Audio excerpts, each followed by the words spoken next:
Deep seek సంబంధించి న్యూస్లో ఉంది అండి. సో డీప్ సీక్ ఇది ఒక ఏఐ. ఏ దేశం వాళ్ళు ప్రారంభించారు? చైనా దేశం వాళ్ళు ప్రారంభించినటువంటి ఇది ఒక ఏఐ టెక్నాలజీ అండి.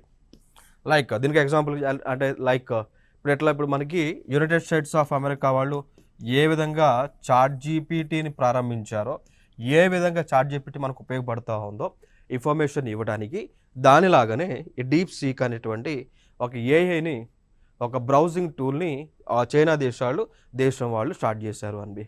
ఓకేనా? సో లో కాస్ట్లో హై స్పీడ్, చాట్ జీపీటీ కంటే లో కాస్ట్లో హై స్పీడ్గా ఉండేటువంటి ఇది ఒక టెక్నాలజీ అనమాట. కాకపోతే ఇప్పుడు ఈ టెక్నాలజీని కొన్ని దేశాలు బ్యాన్ చేస్తూ ఉన్నాయి. కొన్ని దేశాలు ఈ టెక్నాలజీని బ్యాన్ చేస్తూ ఉన్నాయి, ఆ దేశాలలో రాకుండా. కారణం ఏంటి అంటే ఈ డీప్ సీక్ ఏఐ అనేటువంటి ఒక యాప్ ఏదైతే ఉందో ఆ యాప్ ఏం చేస్తూ ఉంది అంటే ఫోన్లో ఉన్నటువంటి ఇన్ఫర్మేషన్ అంతా కూడా చైనా దేశానికి అందిస్తూ ఉంది.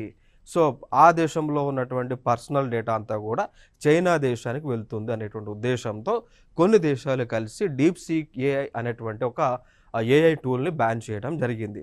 లైక్ ఏ దేశాలు బ్యాన్ చేసినాయి అంటే ఇప్పటి వరకు Australia, Italy, Taiwan, okay, south Korea.